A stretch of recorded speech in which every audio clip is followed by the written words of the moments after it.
Hey people, good morning, good afternoon, good evening and good night, wherever you're from. I'm glad to have you along again. Today we're going to go over the classic self-defense scenario of being mugged.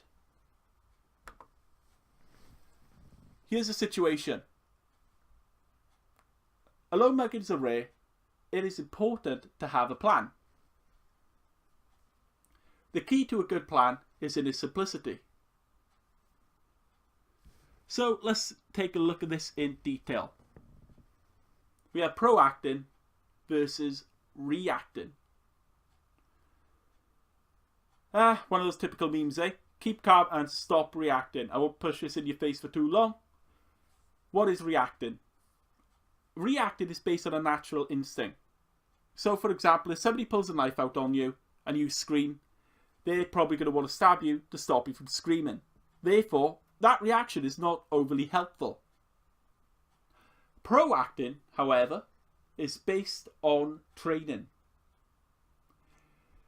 Reacting is far more dangerous than proacting.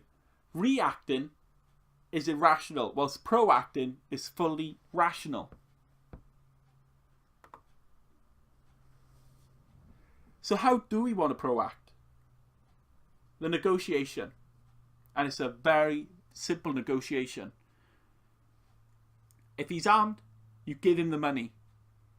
If you can't tell, you give him the money. If, let's say, he's wearing a vest and tight shorts and he's saying, hey, give me your wallet, you punch him in the side of the face. Anyway,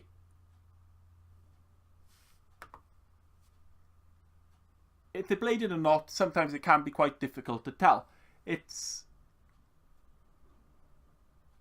in fact, something to consider that if a mugger has the confidence to come up to you and demand your money, he probably does have a weapon. One way we can actually tell if he has a weapon is if his hand is hovering over a pocket, or if his hand is hovering over, let's say, around the lining of his trousers. That can sometimes indicate that they have a knife. But again, it's very difficult to tell. So when in doubt, you give them your wallet. So don't be a hero. Again, give him the money. A fight could end badly. I want to give you two considerations. The first one, you can always cancel your cards. There's an abundance of money on this planet. And I mean that. Yes, there are poor people, there are people going hungry, but you need to remember the wealth isn't evenly distributed. In fact, there's enough wealth for, I believe it's $1 billion American dollars per person on the planet. That's how much money there is going around. We live in a world of abundance. The big fat hoax, a very dangerous hoax that went round for a number of years, was the fact that you could type your PIN into the cash point and it will actually release money but inform the police at the same time. This isn't actually true. This is actually a complete hoax. You cannot type your PIN in reverse to call the police. It doesn't work like that.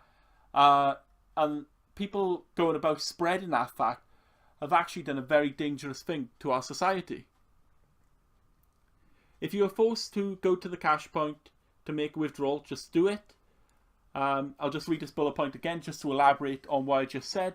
There's a rumour going around that you could push your numbers in by reverse to inform the police. This is false information. Very important that you know that. When to act with violence. Never go with an assailant. Avoid any vehicles or indoor places. You never want to go with people. Something horrible or life-changing could happen. As a tourist, some experts suggest keeping a decoy wallet. So let's say you're abroad, you're away on holiday, maybe in Barcelona, which at one point was the pickpocket capital of the world. I'm not sure now. But anyway, when you have a decoy wallet, you want to make it look fat and colourful. So for example, outdated gym membership cards, outdated club point cards. They really do help to make your wallet look nice and colourful with all those different cards. You want to make sure that it's quite thick with notes. If it's Monopoly money, screw it, put Monopoly money in there. Just make it look nice and colourful and fat. Because the fact of the matter is, the mugger is acting from a state of urgency. Now, if they are in a place where they're just going to quickly take out the money and drop your wallet, that's where you do need to be quite wary in that regard. So, let's see. Yeah, this is actually easier to deploy than ever, since we can now access money from our mobile devices. So let's say that you have your mobile phone with you, you have your iPhone, you can actually access your card and in some places make payments or withdraw by simply using your phone. So it becomes easier to carry a decoy wallet whilst abroad. The conclusion: always have a plan. Don't be a hero, and don't go anywhere with an aggressor. Short and simple video for you today, guys. I really hope you enjoyed it, and I'll speak to you soon.